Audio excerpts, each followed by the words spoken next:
Bon ben, bonjour à tous et merci de m'accorder l'honneur de prêcher devant vous. Voilà. Le New IFB francophone. Donc c'est un plaisir d'être parmi vous, pouvoir faire cette évangélisation avec vous et le travail du Seigneur. Je vais prier rapidement. Père Céleste, nous te prions de nous édifier par ce message et de me donner de ton Saint-Esprit un maximum pour communiquer la beauté de ta parole et que nous apprenions à mieux te connaître et à mieux connaître ton Fils pour être de meilleurs chrétiens. Au nom de Jésus, Amen. Donc, si vous voulez bien tourner dans 2 Rois chapitre 4, 2 Rois chapitre 4, Ancien Testament, 2 Rois chapitre 4. Donc, le titre du message, c'est « Tout va bien ». Tout va bien. Alors, est-ce que tout va vraiment bien? Pas vraiment, ok? Mais des fois, souvent, quand on va poser la question à quelqu'un « Est-ce que ça va? Est-ce que tu vas bien ?» Très souvent, la personne va dire « Oui, ça va. Oui, ça va », même si en vrai, ça ne va pas. Parce que, voilà, on ne peut pas forcément confier les mêmes choses à toutes les personnes. C'est pour ça que très souvent, on va dire « Tout va bien », alors qu'en fait, ça ne va pas vraiment. C'est un petit peu le thème du message. En 2 Rois, chapitre 4, commençons à lire au verset 8. Donc, on a une très belle histoire qui est un petit peu sur ce thème-là, ce thème de en qui est-ce qu'on va accorder notre confiance et en qui est-ce qu'on va se fier, se confier. 2 Rois, chapitre 4, commençons à lire au verset 8. On va lire du verset 8 au verset 28. « Et il arriva un jour qu'Élisée passa à Sunem, et il y avait là une femme riche qui le retint à manger le pain chez elle. Et toutes les fois qu'il passait, il entrait là pour y manger le pain. Et elle dit à son mari, « Voici, je reconnais que cet homme qui passe toujours chez nous est un saint homme de Dieu. Faisons, je te prie, une petite chambre haute, et mettons-lui là un lit, une table, un siège et un chandelier. Quand il viendra chez nous, il s'y retirera. » Étant donc un jour venu là, il se retira dans cette chambre haute et y reposa. Et il dit à Géasi, son serviteur, « Appelle cette Sunamite. » Géasi l'appela, et elle se présenta devant lui. Alors il dit à Géasi, « Dis-lui, je te prie, voici, tu as pris pour nous tous ces soins. Que pourrait-on faire pour toi? As-tu à parler au roi ou au chef de l'armée? » Elle répondit, « J'habite au milieu de mon peuple. » Il dit donc, « Que faire pour elle? » Et Géasi répondit, « Mais elle n'a pas de fils et son mari est vieux. » Alors il dit, « Appelle-la. » Et il l'appela, et elle se présenta à la porte. Et il lui dit, « L'année qui vient, en cette même saison, tu embrasseras un fils. » Et elle répondit, « Non, mon Seigneur, homme de Dieu, ne mens point à ta servante. » Or, cette femme conçut et enfanta un fils 1 an après, dans la même saison, comme Élisée le lui avait dit. Et l'enfant étant devenu grand, il arriva qu'il sortit un jour pour aller vers son père auprès des moissonneurs. Et il dit à son père, « Ma tête, ma tête !» Et le père dit au serviteur, « Porte-le à sa mère. » Il le porta donc et l'amena à sa mère. Et il demeura sur les genoux de sa mère jusqu'à midi, puis il mourut. Alors elle monta et le coucha sur le lit de l'homme de Dieu, et, ayant fermé la porte sur lui, elle sortit. Ensuite elle appela son mari et dit, « Envoie-moi, je te prie, un des serviteurs et une des ânesses, et je m'en irai jusqu'à l'homme de Dieu, puis je reviendrai. » Et il dit, « Pourquoi vas-tu vers lui aujourd'hui? Ce n'est point la nouvelle lune, ni le sabbat. » Elle répondit, « Tout va bien. » Elle fit donc sceller l'ânesse et dit à son serviteur, « Mène bon train, ne ralentis pas la course, que je ne te le dise. » Ainsi elle s'en alla et vint vers l'homme de Dieu à la montagne de Carmel. Et, sitôt que l'homme de Dieu l'eut vu paraître, il dit à Géasi son serviteur, « Voilà cette Sunamite. Voilà cette Sunamite. Va, cours au-devant d'elle et dis-lui, « Tout va-t-il bien pour toi et pour ton mari? Pour ton mari, pour l'enfant ?» Et elle dit, « Bien. » Puis elle vint vers l'homme de Dieu sur la montagne et embrassa ses pieds. Et Géasi s'approcha pour la repousser. Mais l'homme de Dieu lui dit, « Laisse cela, car son âme est dans l'amertume, et l'Éternel me l'a caché et ne me l'a point déclaré. » Alors elle dit, « Avais-je demandé un fils à mon Seigneur? Ne te dis-je pas, ne fais point que je sois trompé? » Amen. Voilà. Donc c'est le passage qu'on va étudier. Donc on voit ici une femme riche qui est de la ville de Sunem. Et tout d'abord, on voit que cette femme a plusieurs bonnes qualités chrétiennes. Donc on va voir ses qualités chrétiennes. Donc au verset 8, « Et il arriva un jour qu'Élisée passa à Sounem, et il y avait là une femme riche qui le retint à manger le pain chez elle. Et toutes les fois qu'il passait, il entrait là pour y manger le pain. » Donc la première qualité qu'on peut voir chez cette femme, c'est qu'elle donne l'hospitalité et qu'elle nourrit un homme de Dieu. Si vous voulez regarder dans Matthieu chapitre 10, donc ça c'est un verset classique, mais c'est toujours bon de le revoir. Matthieu chapitre 10, versets 40 à 42. Donc c'est le premier bon point, la première grande qualité qu'on voit chez cette dame, c'est qu'elle fait part de ses richesses, de ses biens, à un homme de Dieu. Matthieu 10, verset 40, donc c'est le Seigneur Jésus qui parle, qui nous dit « Celui qui vous reçoit, me reçoit, et celui qui me reçoit, reçoit celui qui m'a envoyé. Celui qui reçoit un prophète en qualité de prophète, recevra une récompense de prophète, et celui qui reçoit un juste en qualité de juste, recevra une récompense de juste. Et quiconque aura donné à boire seulement une coupe d'eau froide à un de ses petits en qualité de disciple, je vous dis en vérité qu'il ne perdra en aucun cas sa récompense. » Donc là, il y a quelque chose de très important pour nous, c'est que si on a des frères et sœurs, et en particulier des frères et sœurs qui font le travail de Dieu, des gens qui prêchent l'évangile, qui font le travail de Dieu, le Seigneur Jésus insiste bien ici, celui qui reçoit un prophète en qualité de prophète. Donc si vous recevez quelqu'un parce qu'il est un disciple de Jésus, parce qu'il est un prophète, verset 42, si vous donnez une coupe d'eau froide à un de ses petits, c'est-à-dire un frère ou une sœur, en qualité de disciple, parce qu'il est un disciple, vous en aurez une très grande récompense. Donc c'est vraiment quelque chose qui est très apprécié par le Seigneur Jésus, c'est quand on aide matériellement nos frères et sœurs, quand on leur fournit une aide matérielle. Donc c'est ce que fait la dame, cette femme riche de Sounem qu'on étudie, c'est qu'elle donne à manger à cet homme de Dieu toutes les fois qu'il rend visite chez eux. Et en plus, un homme de Dieu qui fait vraiment le travail de Dieu peut se retrouver normalement doit se retrouver face à beaucoup d'ennemis et pourrait peut-être perdre son travail ou avoir des difficultés. Donc ce serait vraiment bon si les autres frères et sœurs pouvaient aider quelqu'un comme ça dans la difficulté. Si la personne est mise en difficulté à cause de la parole de Dieu, eh bien c'est une chose excellente que de les aider matériellement. Et c'est ce que fait cette dame. Galates chapitre 6, verset 6. Galates chapitre 6, verset 6.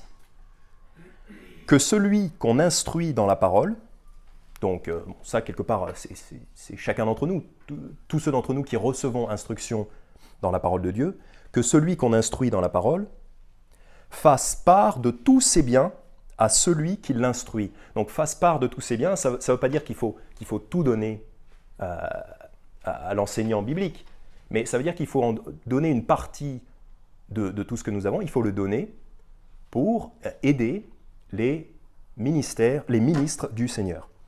Et en particulier, donc, les gens qui enseignent la Bible et qui travaillent pour Dieu. Galates 6, verset 6, que celui qu'on instruit dans la parole fasse part de tous ses biens à celui qui l'instruit, c'est-à-dire qui partage ses biens. Et c'est ce que fait cette dame. 2 Rois chapitre 4, on va continuer à lire, verset 9. Et elle dit à son mari, « Voici, je reconnais que cet homme qui passe toujours chez nous est un saint homme de Dieu. » Donc en quelque sorte, elle a reconnu la voix du berger. Elle sait qui est un vrai serviteur de Dieu. « Faisons, je te prie, une petite chambre haute et mettons-lui là un lit, une table, un siège et un chandelier. Quand il viendra chez nous, il s'y retirera. Étant donc un jour venu là, il se retira dans cette chambre haute et y reposa. » Donc la deuxième chose qu'on voit de la part de cette dame, cette deuxième qualité, c'est toujours de l'hospitalité, c'est qu'elle offre l'hébergement à cet homme de Dieu. 3 Jean, si vous voulez regarder dans 3 Jean, donc non seulement elle lui offre le pain, c'est-à-dire qu'elle lui offre la nourriture, mais en plus elle lui offre l'hébergement dans sa maison. Ça, c'est aussi quelque chose qui pourrait être nécessaire si par exemple le pasteur Anderson était expulsé des États-Unis, ou même si juste il venait nous rendre visite comme ça, ou un autre ministre de Dieu qu'on apprécie beaucoup, qu'on voudrait aider, ce serait bien de leur offrir l'hébergement. Ce serait une belle œuvre chrétienne que de leur offrir l'hébergement. 3 Jean chapitre 1, versets 1 à 8, on va lire versets 1 à 8. 3 Jean chapitre 1, 3 Jean. L'ancien à Gaius, le bien-aimé, que j'aime en vérité. Bien-aimé, je souhaite par-dessus toute chose que tu prospères et sois en bonne santé, tout comme ton âme prospère. Car j'ai eu bien de la joie du témoignage que des frères, arrivés ici, ont rendu de la vérité qui est en toi, et à la manière dont tu marches dans la vérité. Je n'ai point de plus grande joie que d'apprendre que mes enfants marchent dans la vérité. Bien-aimé, tu agis fidèlement dans ce que tu fais pour les frères et pour les étrangers. Ils ont rendu témoignage à ta charité en présence de l'Église. Tu feras bien de pourvoir à leur voyage d'une manière digne de Dieu, car ils sont partis pour son nom, sans rien prendre des gentils.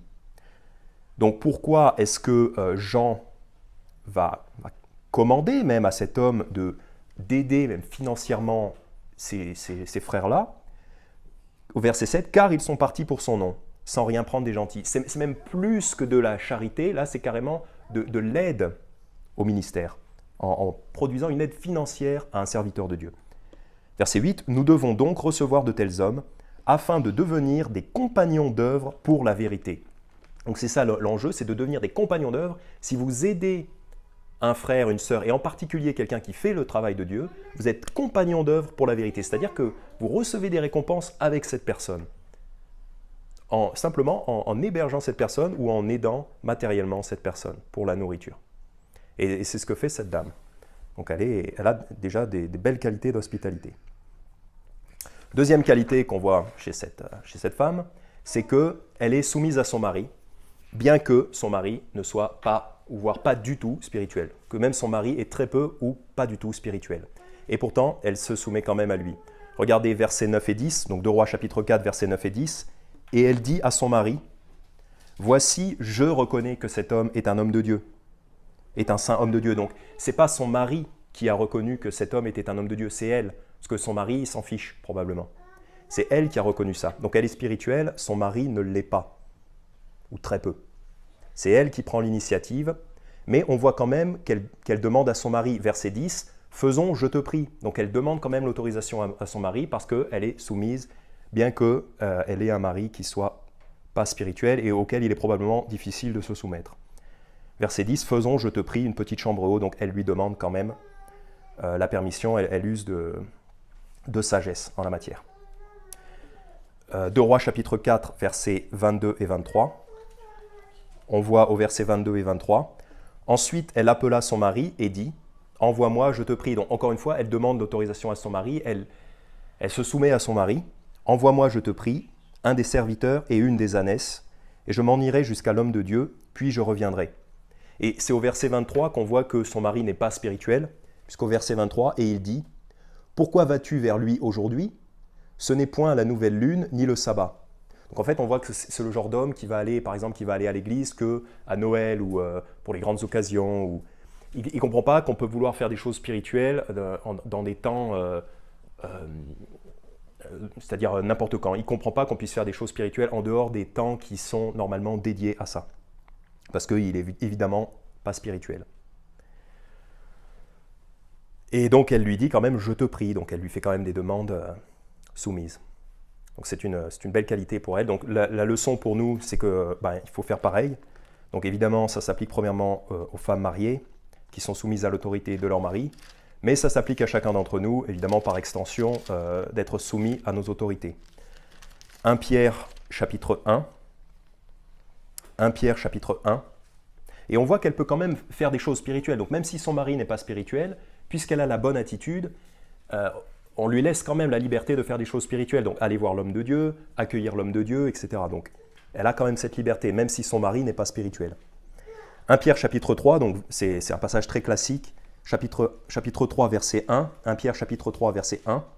« Femmes, soyez de même soumises à vos propres maris, afin que s'il y en a qui n'obéissent point à la parole, ils soient gagnés, même sans la parole, par la conduite de leurs femmes. » Donc là, on voit que le Seigneur commande aux femmes d'être soumises à leur propre mari, même s'il y en a qui n'obéissent pas à la parole. Donc ce sont des maris qui ne sont pas spirituels. Donc évidemment, c'est difficile pour ces femmes-là, mais le Seigneur leur commande quand même d'être soumises à leur mari. Et c'est ce que fait donc cette femme admirable qu'on est en train d'étudier.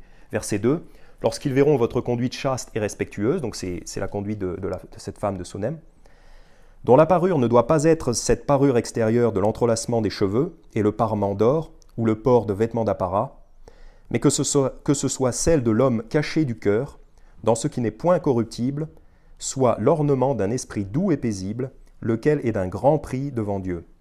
Car ainsi se paraient autrefois les saintes femmes qui espéraient en Dieu, donc elles n'espèrent pas en leur mari, parce que leur mari n'est pas spirituel, mais elles espèrent en Dieu, étant soumises à leur propre mari. Elles sont soumises à leur propre mari, mais elles espèrent en Dieu. Comme Sarah qui obéissait à Abraham, l'appelant Seigneur, etc., etc. Donc verset 5, elles espèrent en Dieu.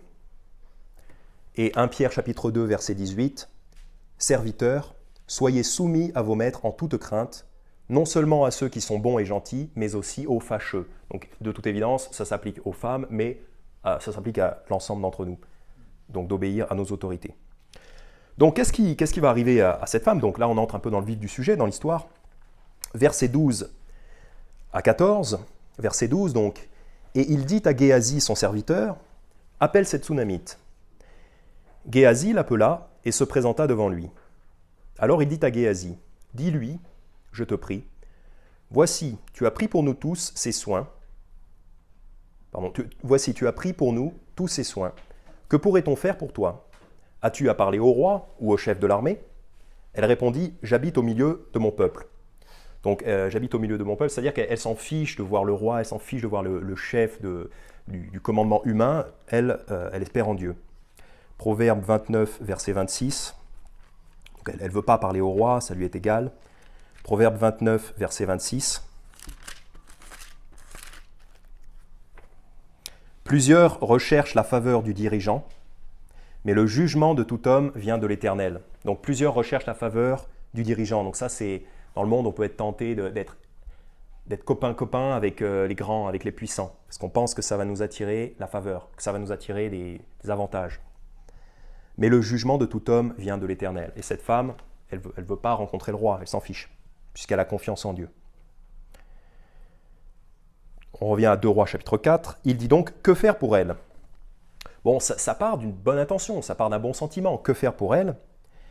Verset 14, et Géasi répondit, mais elle n'a pas de fils et son mari est vieux. Géasi sait, car c'est une chose qui est dans la femme, c'est une chose biologique. Les femmes désirent des enfants. On le voit tout au long de la Bible. Il y a plusieurs exemples, notamment Anne, la maman du petit Samuel, la maman du prophète Samuel. Anne désirait grandement un fils. On voit qu'elle souffrait car elle n'avait pas d'enfant. Autre exemple, Rachel, la femme de Jacob. Rachel en Genèse chapitre 30 verset 1. Et lorsque Rachel vit qu'elle ne donnait point d'enfant à Jacob, Rachel envia sa sœur et dit à Jacob, « Donne-moi des enfants, sinon je meurs. » Donc littéralement, elle meurt d'envie d'avoir des enfants. Littéralement, c'est ce qui est écrit ici. Rachel envia sa sœur et elle dit à Jacob, « Donne-moi des enfants, sinon je meurs. » Elle meurt d'envie d'avoir des enfants. Parce que les femmes, biologiquement, désirent des enfants, voilà. Elles sont faites comme ça. Et il y a d'autres exemples. Élisabeth, la femme de Zacharie, on voit ça dans Luc. Et donc, Géasi, il le sait. Il propose ça. Géasi répondit, il propose cette idée qui, a priori, part d'un bon sentiment, part d'une bonne intention, mais elle n'a pas de fils et son mari est vieux.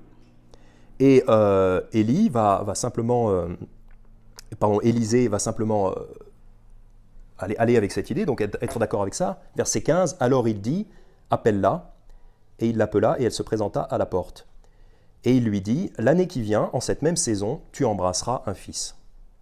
Donc en fait, ils leur font des promesses, ils leur font quand même une grande promesse, une promesse forte, c'est-à-dire d'avoir un fils.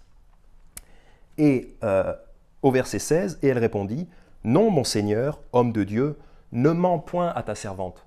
Donc pourquoi elle dit ça? Pourquoi elle dit « ne mens point à ta servante » Parce qu'en fait, cette femme, en son cœur, elle désire des enfants, elle désire au moins un enfant, mais elle n'en a pas. Pour l'instant, elle est stérile. Et quelque part, elle s'était fait une raison, elle avait accepté son sort. Donc finalement, elle avait cette douleur intérieure, mais elle s'était habituée à ça. Elle s'était habituée à ne plus espérer. Elle n'osait pas espérer, parce que espérer quelque chose qui ne vient jamais, jamais, jamais, ça fait mal. Et elle avait peut-être, elle en avait sûrement marre d'espérer en vain. Elle avait accepté son sort. Elle avait accepté de n'avoir pas d'enfant. C'est pour ça qu'elle dit « Non, mon Seigneur, homme de Dieu, ne mens point à ta servante » parce qu'en fait, elle a peur qu'on lui propose quelque chose qu'elle désire grandement et ensuite d'être déçue. Parce que ça fait plus mal. Ça fait plus mal qu'on vous promette quelque chose, qu'on vous le donne et qu'ensuite ça vous soit retiré, plutôt que de ne pas avoir cette chose-là et d'accepter sa condition. Elle a peur, en fait, de recevoir une grande déception. Et on voit ça au verset 28, donc après qu'elle ait reçu son fils et qu'elle ait perdu son fils, parce qu'évidemment c'est ce qui arrive, on voit ça au verset 28. Alors elle dit, « Avais-je demandé un fils à mon Seigneur? Ne te dis-je pas, ne fais point que je sois trompée. » Donc en fait, voilà, elle revient là-dessus, elle dit, voilà, tu vois, je m'étais fait à ma condition, je m'étais habitué à ma condition, pourquoi est-ce que tu m'as créé cette douleur plus grande en me promettant quelque chose et que cette chose-là, en fait, tu ne pouvais pas me la garantir et ça m'a été enlevé et j'ai plus mal que si je n'avais pas eu de fils. Proverbe chapitre 13, verset 12. Proverbe chapitre 13, verset 12. Proverbe chapitre 13, verset 12. L'espérance différée rend le cœur malade, mais quand le souhait arrive, c'est un arbre de vie. Donc l'espérance différée rend le cœur malade. Donc quand vous espérez quelque chose, mais que ça n'arrive pas, c'est différé, c'est-à-dire que c'est toujours reporté à plus tard, ou ça n'arrive jamais, jamais. Ça rend le cœur malade. Et c'est pour ça que cette femme qui avait cette espérance, très certainement qui avait cette espérance d'avoir au moins un enfant, et que cet enfant ne lui a pas été accordé pendant longtemps, elle avait mal au cœur. Et elle avait quelque part, elle s'était habituée à l'idée qu'elle n'aurait pas d'enfant. Mais quand le souhait arrive, c'est un arbre de vie, donc son enfant arrive, puisque finalement elle obtient un fils par miracle, mais après on va voir que son enfant meurt. C'est encore pire, son cœur est encore plus blessé. Proverbe 18, 14. Proverbe 18, 14. L'esprit d'un homme soutiendra son infirmité, mais un esprit blessé, qui peut le supporter? Donc la Bible nous enseigne que c'est plus facile à supporter quand vous avez une blessure physique que quand vous avez une blessure mentale, une blessure de votre esprit. Quand vous êtes blessé, même en votre cœur ou en votre esprit, quand on vous a trahi, quand on vous a trompé, quand on vous a déçu, ça fait plus mal que quand vous êtes blessé physiquement. Même si vous avez une blessure physique, l'esprit d'un homme soutiendra son infirmité. Si vous êtes de bonne humeur, ça va. Par contre, un esprit blessé, qui peut le supporter? C'est beaucoup plus dur à supporter. Et donc, la leçon pour nous, pour ne pas blesser un esprit, pour ne pas blesser une personne, attention à ne pas faire des promesses ou des offres que nous ne sommes pas capables de garantir. Parce que ça peut engendrer de grandes blessures, les blessures de l'esprit. Géasi, dans notre histoire, au verset 14, et Géasi répondit, mais elle n'a pas de fils et son mari est vieux. Géasi, subtilement, il propose qu'on lui donne un fils par miracle, comme si on pouvait faire des miracles comme ça, comme si nous, on pouvait proposer un miracle comme ça. Ça part, soi-disant, ça part d'un bon sentiment, mais Géasi ne peut pas garantir un enfant. Il n'a pas ce pouvoir. Donc, proposer ça, c'est bien gentil, entre guillemets, mais en fait, non. C'est pas une mauvaise idée. Donc, c'est pas une bonne idée. Et on voit la douleur que ça lui cause. Donc attention, nous, de ne pas créer de faux espoirs. Grosso modo, ça en revient à ne pas trop parler. Voilà, ne pas trop s'engager et ne pas faire des promesses comme ça à tort et à travers. Par exemple, si on va se porter garant pour quelqu'un. Proverbe 11, verset 15. Si on veut se porter garant pour quelqu'un, donc par exemple on dit oui, vas-y, tu peux faire confiance à cette personne. T'inquiète pas, cette personne-là est digne de confiance, tu peux y aller, tu ne seras pas déçu. La Bible nous met en garde contre ça. Proverbe 11, verset 15. Proverbe 11, verset 15. Celui qui se porte garant pour un étranger gémira pour cela. Et celui qui est le cautionnement est sûr. Donc le cautionnement, c'est quand vous dites vous pouvez avoir confiance en cette personne. Je cautionne cette personne. C'est ça le cautionnement. Eh bien, si je haïs le cautionnement, donc je fais très attention de ne pas prétendre qu'on peut faire confiance en cette personne, je fais très très attention à ne pas faire ça, eh bien, cette personne-là est sûre. Ça ne veut pas dire que des fois, bon, on peut dire, oui, bon, je connais un gars qui a telle compétence, il peut peut-être travailler pour toi, t'aider, etc., t'héberger, etc. Mais il faut être très prudent avec ça, parce que ça peut engendrer des déceptions. Ouais, c'est un exemple. Autre exemple, c'est un exemple aussi qui est très important pour les relations amoureuses. Donc si on va s'engager sentimentalement avec quelqu'un, et qu'on engage les sentiments de l'autre personne, et que d'un seul coup, on coupe, ça fait très mal. En général, c'est ça la chose principale. Bon, on voit que dans notre histoire, la chose principale, c'est les enfants. Mais ça peut avoir beaucoup lieu aussi dans le domaine amoureux. Si on engage sentimentalement quelqu'un et que brutalement on se retire, ça peut faire très mal. Voilà, donc faisons attention de ne pas blesser les autres personnes donc, en la matière. Et puis en plus, qu'est-ce que ça entraîne? C'est que ça va casser la confiance. Parce que là, la riche femme de Sunem, sa confiance, elle est cassée, puisqu'on lui promet un enfant, son enfant meurt juste après, sans raison apparente, elle n'a plus confiance. La confiance est cassée. Donc faire des promesses qu'on ne peut pas garantir, finalement, c'est le meilleur moyen de casser la confiance avec une personne. La confiance, ça se construit tout doucement et ça peut se casser très facilement. Ecclésiaste chapitre 5. Pour ce qui est de casser la confiance, on a l'exemple de Jacob, on lui promet une femme. En fait, on lui promet Rachel. On lui promet qu'il va travailler 7 ans pour obtenir Rachel, la femme qu'il désirait, et on lui donne Léa. Bon, il est déçu, et du coup, la confiance est cassée envers Laban. Il n'a plus confiance en Laban.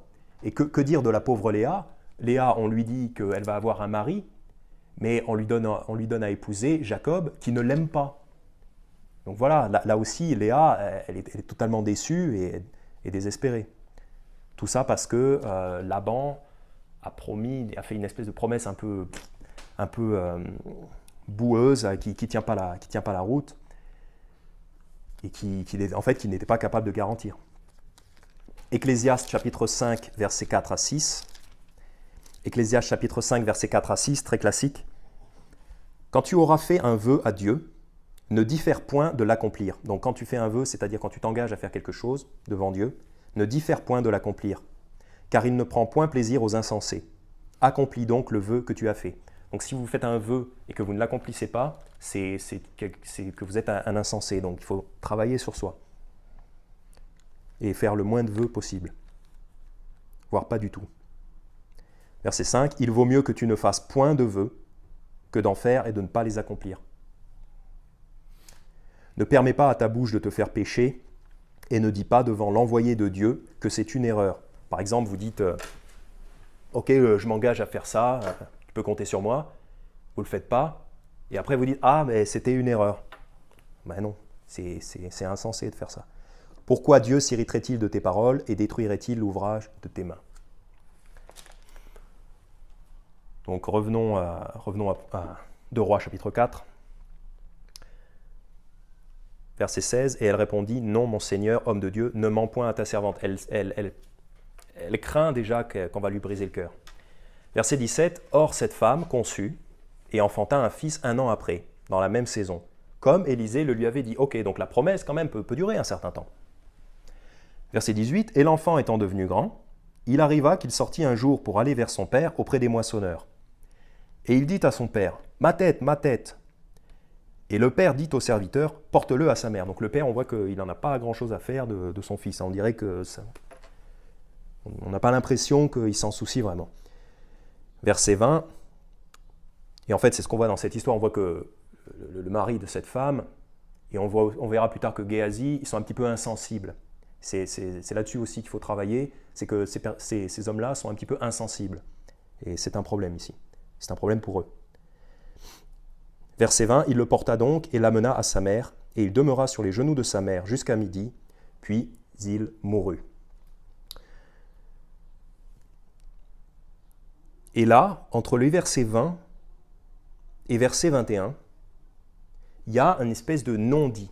C'est-à-dire que son enfant meurt, nous qui lisons cette histoire, on se met à sa place déjà. On a pu un petit peu se mettre à la place de ses sentiments. Déjà, on sait qu'elle désirerait probablement un enfant puisque c'est une femme. Elle a peur d'avoir le cœur brisé et tout ça. Elle a un enfant. Et là, on se dit, aïe, aïe, aïe. On arrive au verset 20, l'enfant meurt. Dieu est un génie parce qu'il ne va pas nous dire tout dans les détails. Il nous dit pas, il n'y a pas un verset 20 et demi qui nous dit « et elle fut dévastée de tristesse ». Dans un livre humain, il pourrait y avoir ça. Et elle fut dévastée de tristesse. Ça pourrait. Mais on n'a pas besoin de ça. Pourquoi ? Parce que Dieu veut susciter notre empathie. Dieu veut qu'on ait de l'empathie pour cette femme. Donc il ne nous dit pas tout ce qui se passe en elle, mais il faut que nous, on soit sensibles par rapport à ce qu'elle vit. Donc entre les versets 20 et 21, il n'y a pas de détails sur les sentiments de cette femme. Pourquoi ? Parce que c'est à nous d'essayer d'avoir de l'empathie pour elle. C'est à nous d'essayer de comprendre ce qui se passe dans sa tête, ce qui se passe dans ses sentiments. Et son mari ne comprend pas. Géasi ne comprend pas. Mais on ne nous donne pas les détails justement parce que c'est pour susciter notre empathie, pour qu'on essaye de voir quels sont ses sentiments. On n'a pas forcément toujours besoin de dire. On n'a pas forcément toujours besoin de tout dire, d'ailleurs. C'est pour ça qu'il faut être à l'écoute. Là, on est à l'écoute de cette femme. C'est pas marqué qu'elle est très triste. C'est pas marqué. Mais si on est à l'écoute, on le voit. Continuons à lire. Verset 21. Alors elle monta et le coucha sur le lit de l'homme de Dieu, et ayant fermé la porte sur lui, elle sortit. Ensuite, elle appela son mari et dit : Envoie-moi, je te prie, un des serviteurs et une des ânesses, et je m'en irai jusqu'à l'homme de Dieu, puis je reviendrai. Et il dit : Pourquoi vas-tu vers lui aujourd'hui ? Ce n'est point la nouvelle lune, ni le sabbat. Elle répondit : Tout va bien. Alors, est-ce que tout va bien ? Non, évidemment, tout ne va pas bien. Elle est très triste, elle est dévastée, mais elle ne veut pas se confier à son mari parce qu'elle n'a pas confiance en son mari. Voilà. Pour ça, des fois, on dit aux gens « ça va », même si ça ne va pas forcément. Mais simplement, la personne ne vous fait peut-être pas assez confiance pour tout vous confier, pour vous confier ses problèmes. Ça peut arriver. Enfin, ça arrive. Tout le temps. Donc elle répondit « tout va bien ». Elle fit donc sceller l'ânesse et dit à son serviteur « Mène bon train, ne ralentis pas la course, que je ne te le dise ». Ainsi elle s'en alla et vint vers l'homme de Dieu à la montagne de Carmel. Et sitôt que l'homme de Dieu l'eut vu paraître, il dit à Géasi son serviteur : « Voilà cette Sunamite. Va, cours au-devant d'elle et dis-lui : Tout va-t-il bien pour toi, pour ton mari, pour l'enfant ? Et elle dit : Bien. Donc là, pareil, elle dit : Ça va. Alors que ça va pas, ça va toujours pas. Mais elle n'a pas non plus confiance en Géasi. Puis elle vint vers l'homme de Dieu sur la montagne et embrassa ses pieds. Et Géasi s'approcha pour la repousser. Donc on voit Géasi, c'est un peu une brute, il est insensible. Tout comme le mari de cette femme, ils sont un petit peu insensibles, ils ne comprennent pas ce qui se passe. Mais l'homme de Dieu lui dit : Laisse-la. Donc lui, il est sensible. Mais l'homme de Dieu lui dit : Laisse-la, car son âme est dans l'amertume. Donc il est sensible. Et l'Éternel me l'a caché et ne me l'a point déclaré. Très intéressant de noter, l'Éternel me l'a caché.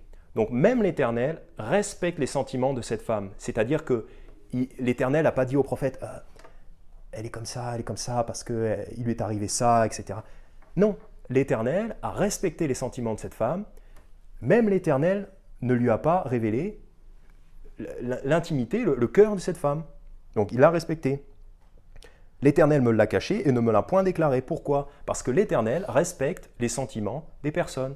L'Éternel, et il nous donne un exemple pour nous, c'est qu'on n'a pas à être inquisiteur quant au cœur d'une personne, quant au secret d'une personne, ou quant au... Voilà, leur intimité, on n'a pas à être inquisiteur, puisque même l'Éternel ne l'a pas révélé, ne l'a pas déclaré à Élisée. Proverbe 14, verset 10, Proverbe 14, verset 10. Donc si l'Éternel n'a pas révélé l'amertume de cette femme, pourquoi est-ce que nous, on penserait qu'on doit tout savoir sur chacun d'entre nous ? Non, non. Il y a chacun son intimité, on doit respecter l'intimité des uns et des autres. Et on a différentes relations avec les personnes. Il y a par exemple une personne qui va me dire certaines choses à moi, qui va en dire un peu plus à Stéphane, qui va dire d'autres choses à Kevin. Voilà, et c'est OK. Moi, si cette personne-là ne me fait que peu confiance, elle va me dire peu de choses, c'est OK. Voilà, il n'y a pas à chercher à tout savoir. Si elle me dit tout va bien et qu'en fait ça va pas, c'est qu'elle veut pas me le dire et c'est pas grave. C'est pas grave, c'est comme ça. Proverbe 14, verset 10. Proverbe 14, verset 10. Le cœur connaît sa propre amertume, et un étranger n'interfère point avec sa joie. Le cœur connaît sa propre amertume, c'est-à-dire que quand vous avez une amertume dans le cœur, c'est à vous, ça vous appartient, et de l'extérieur, on peut pas vraiment le voir, on peut pas le voir. Donc, si vous ne partagez pas ça, on ne peut pas savoir, on ne peut pas connaître l'amertume de votre cœur. Voilà, donc c'est quelque chose de personnel, et pour le révéler à quelqu'un, il faut que ce soit la personne qui décide de le révéler ou pas, parce que pour le révéler, il faut avoir confiance. Donc, Proverbe 14, verset 10, le cœur connaît sa propre amertume, et un étranger n'interfère point avec sa joie. Pour la joie, c'est pareil. Hein. Pour la joie, si on ne communique pas la joie à l'extérieur, les étrangers, eux, ils ne peuvent pas être joyeux pareil. Voilà. Donc, c'est très important donc, de respecter l'intimité des sentiments d'une personne. Donc, quelles leçons en tirer? Voilà, ne pas chercher à arracher à tout prix les secrets d'une personne, et ne pas s'offusquer si une personne ne va pas tout vous dire. Voilà. Si une personne vous dit ça va, ok, d'accord, ça va. Donc, comment ne pas être comme son mari? Parce qu'évidemment, si on a épousé une femme et qu'elle nous dit tout va bien alors que ça va pas, c'est quand même un problème. Parce que normalement, quand on est marié, on devrait pouvoir se dire les choses. Donc, comment ne pas être comme son mari, qui est un mauvais exemple? 1 Pierre chapitre 3, tout à l'heure on avait lu des versets 1 à 6. 1 Pierre chapitre 3, on va lire le verset 7. Donc là, cette fois, ça s'adresse au mari. 1 Pierre chapitre 3, verset 7. Marie, de même, demeurez avec elle, donc avec vos épouses, demeurez avec elle selon la connaissance. Voilà, donc selon la connaissance. Donc il y a tout un vaste éventail de choses à savoir. Mais demeurez avec vos femmes selon la connaissance, c'est-à-dire qu'il faut se renseigner un petit peu, il faut être à l'écoute, il faut être un petit peu sensible et intelligent. Et surtout être à l'écoute. Demeurez avec elle selon la connaissance, donnant honneur à l'épouse, ce que ne faisait pas le mari de cette femme de Sunem, puisque il n'a pas l'air d'être très intéressé par quoi que ce soit, par les choses spirituelles. Donnant honneur à l'épouse comme étant le vase plus faible et comme étant héritier ensemble de la grâce de la vie, afin que vos prières ne soient point entravées. Donc la connaissance, c'est très important, être à l'écoute et avoir la connaissance. Donc là, c'est grosso modo, globalement, c'est la connaissance biblique. Pour connaître les femmes, pour connaître les êtres humains, c'est connaître la Bible, en gros. Et être à l'écoute. Être comme Élisée, lui, il est à l'écoute. Élisée est à l'écoute. Éphésiens chapitre 5, fameux passage sur le mariage. Éphésiens chapitre 5, j'avais noté quelque chose d'intéressant. Éphésiens chapitre 5, versets 28 et 29. Éphésiens chapitre 5, versets 28 et 29. C'est ainsi que les maris doivent aimer leur femme comme leur propre corps. Celui qui aime sa femme s'aime lui-même. Car personne n'a jamais haï sa propre chair, mais il la nourrit et l'entretient, comme le Seigneur le fait à l'égard de l'Église. Il y a quelque chose d'intéressant ici, c'est que le Seigneur nous dit, voilà, le mari doit aimer sa femme comme sa propre chair. Or, notre chair, notre corps, quand le corps souffre, on a des signaux de douleur, on a les signaux nerveux qui nous renvoient de la douleur. Donc on peut savoir où ça va pas, on peut savoir quand ça fait mal. Eh bien, une femme, c'est pareil, et même on peut par extension, on peut l'appliquer bien sûr à nos autres relations, toutes nos autres relations, mais en particulier les femmes. Quand ça n'ira pas, elles enverront des signaux qui ne seront pas aussi évidents qu'un signal physique de douleur, nerveux, mais il y aura des signaux.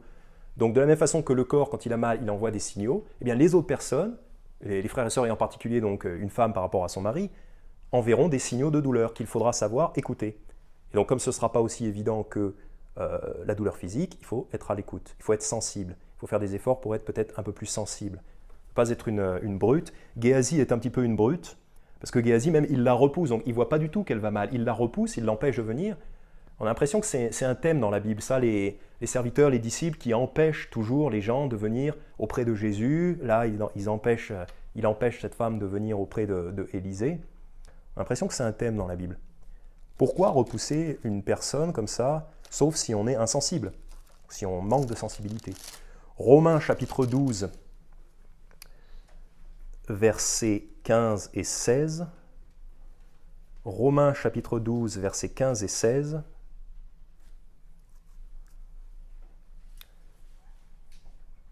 Réjouissez-vous avec ceux qui se réjouissent et pleurez avec ceux qui pleurent. Donc là, c'est l'empathie.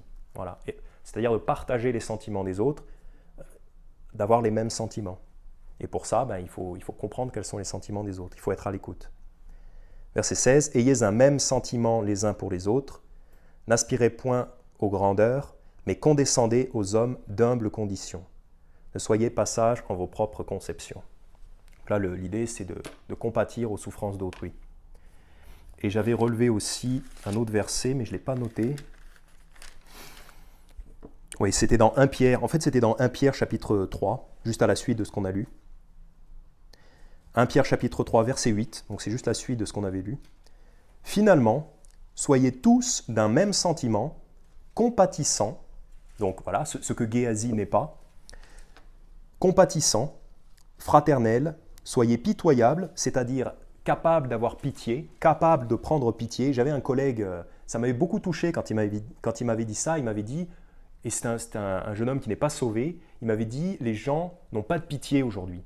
Et c'est ce que Pierre, tu m'avais dit aussi. Tu m'avais dit ça un jour, et c'est vrai parce que dans la fin des temps, la Bible dit, les hommes seront de plus en plus impitoyables. Et mon jeune collègue de travail, il m'avait dit ça, il m'avait dit, il pense que les gens sont sans pitié aujourd'hui, pourtant il n'a que 16 ans. Et ça m'avait beaucoup touché. Nous, il faut qu'on soit pitoyable, c'est-à-dire capable d'avoir pitié, capable de prendre pitié. Soyez courtois. Donc pour être capable d'avoir pitié, il faut être à l'écoute, il faut être sensible. Donc la leçon pour nous, c'est qu'il faut essayer d'être cette personne de confiance.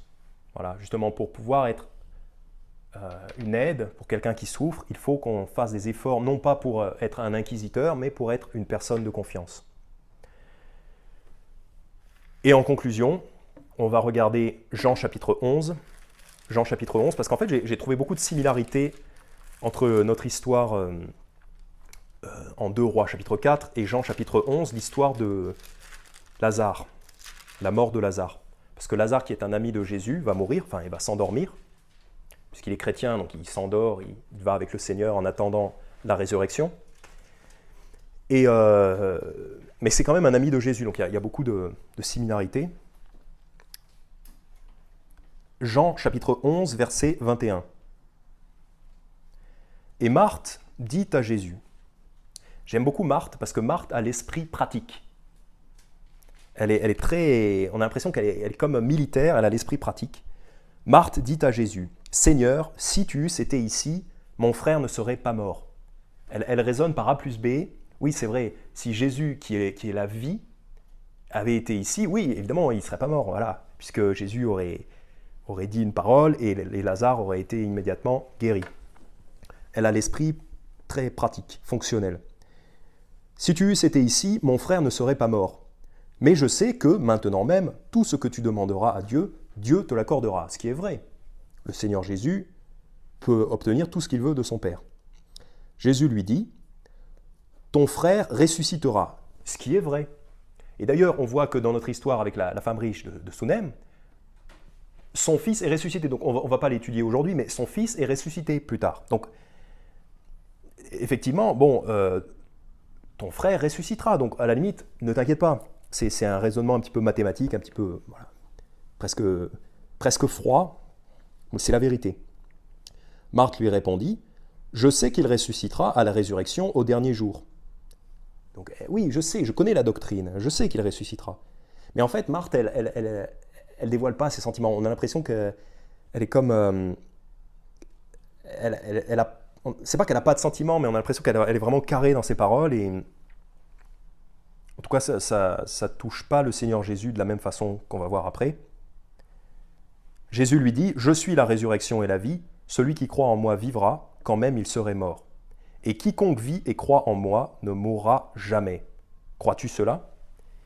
Elle lui dit « Oui Seigneur, je crois que tu es le Christ, le Fils de Dieu, qui devait venir dans le monde. » Donc là, on a Marthe qui approche Jésus en lui disant « Voilà, tu es capable de ressusciter mon frère. » Et Jésus lui dit « Oui, j'en suis capable. » Mais il ne le ressuscite pas. Par contre, verset 32, cette fois c'est Marie, c'est la sœur de Marthe, qui a une approche tout à fait différente de Marthe. Verset 32, « Dès que Marie fut arrivée au lieu où était Jésus, et qu'elle le vit, elle se jeta à ses pieds et lui dit « Seigneur, si tu eusses été ici, mon frère ne serait pas mort. » Elle dit exactement la même chose que Marthe. C'est intéressant de voir que ces paroles sont exactement les mêmes que celles de Marthe. « Seigneur, si tu eusses été ici, mon frère ne serait pas mort. » Mais son attitude est différente. Elle se jette à ses pieds, donc comme on a vu la femme de Sounem se jette aux pieds de Élisée, donc elle a une attitude différente. Verset 33, « Quand donc Jésus vit qu'elle pleurait, et que les Juifs venus avec elle pleuraient aussi, il frémit en son esprit et fut troublé. » Donc prenons exemple sur le Seigneur Jésus, soyons pitoyables, c'est-à-dire soyons capables d'avoir pitié. Là, le Seigneur Jésus prend pitié, car il voit les sentiments de cette femme, il voit aussi que les Juifs venus avec elle aussi pleuraient, donc il se laisse, quelque part, il se laisse toucher, il se laisse attendrir en quelque sorte, il frémit en son esprit et fut troublé. En fait, on voit que la tristesse commence à se communiquer à lui. Et il dit, « Où l'avez-vous mis » Ils lui répondirent, « Seigneur, viens et vois. » Jésus pleura. Donc, Marie, par son attitude, a pu toucher le Seigneur Jésus. Ce que Marthe n'a pas pu faire, car elle avait probablement une attitude qui suscitait moins la pitié. Et on voit ici que Jésus est capable d'avoir pitié, capable de prendre compassion. Soyons comme lui. Verset 36, les Juifs dirent donc, « Voyez comme il l'aimait. » Les Juifs voient que Jésus a de la compassion. Mais quelques-uns d'entre eux disaient, « Lui qui a ouvert les yeux de l'aveugle, ne pouvait-il pas faire aussi que cet homme ne mourût pas ?» Alors Jésus, frémissant de nouveau en lui-même, vint au sépulcre, etc., etc. Et après, donc Jésus, évidemment, va redonner vie à Lazare.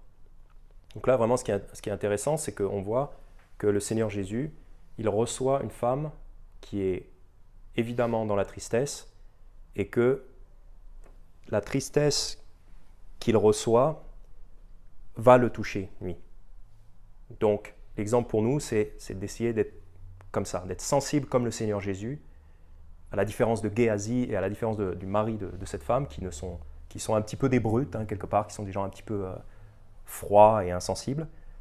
Donc, soyons capables d'avoir pitié. Et donc après, l'enfant va ressusciter. Mais bon, il y a aussi une autre leçon, c'est que, j'en avais parlé dans un autre sermon que j'avais prêché à Périgueux, mais c'est que quand le Seigneur nous donne des relations dans cette vie, c'est temporaire. Donc parfois même ça dure un temps très court et c'est choquant quand la relation s'arrête, mais c'est aussi une leçon pour nous de savoir que les relations humaines que nous avons dans cette vie sont temporaires. Les seules relations éternelles, c'est les relations qui se poursuivront dans le paradis. Mais si vous avez un enfant, un mari, un papa, un ami très cher, et que cette personne décède, ben, de toute façon, il fallait savoir que cette relation-là n'était pas infinie. Voilà, c'est une autre leçon qu'on peut apprendre dans cette histoire. Donc, en conclusion, cette femme nous apprend plusieurs choses. D'abord, l'importance de l'hospitalité et aussi le fait que quand on fait preuve d'hospitalité envers un serviteur de Dieu, on participe au travail de Dieu. Donc, il y a aussi des récompenses à obtenir. Pour ça, Matthieu chapitre 10, donc le Seigneur Jésus parlait carrément d'obtenir une récompense de prophète. Quand on reçoit un prophète en qualité de prophète, on reçoit une récompense de prophète. Donc on reçoit quelque part une récompense équivalente. Autre leçon, l'hospitalité, le fait d'être soumis à ses autorités, même si les autorités ne sont pas spirituelles. On voit qu'on obtient toujours plus en étant soumis aux autorités qui nous sont données de la part de Dieu. En tout cas, c'est ce que l'Éternel nous commande de faire. Autre leçon, c'est que parfois il y a des gens qui nous font plus ou moins confiance. Donc si quelqu'un ne nous fait pas totalement confiance, faut accepter ça, il faut être OK, il ne faut pas essayer de vouloir à tout prix tout savoir sur une personne. Si cette personne ne veut pas tout vous révéler, c'est OK, c'est son intimité. Le cœur connaît sa propre amertume. Donc, essayons d'être des gens de confiance et travaillons sur nous pour être pitoyables, c'est-à-dire capables d'avoir pitié. Prions. Père Céleste, merci pour cette merveilleuse histoire. Tu nous révèles, tu nous montres que tu connais tellement bien la nature humaine. Père, nous te prions de nous aider à travailler sur nous, que tu travailles sur nous pour nous rendre plus conformes à ton Fils Jésus, qui était capable d'avoir pitié. Père, aide-nous à avoir pitié des gens qui sont dans la douleur, aide-nous à avoir pitié en particulier des non-sauvés, mais aussi de nos frères et sœurs qui ont des difficultés. Aide-nous, chacun d'entre nous, à devenir plus semblable à ton Fils Jésus, donc, et à Élisée, donc, qui reçoivent ces personnes-là, qui sont prêts qui sont des gens de confiance. Aide-nous à devenir des gens de confiance. Tout bêtement, tout bonnement. Au nom de ton Fils Jésus, Amen.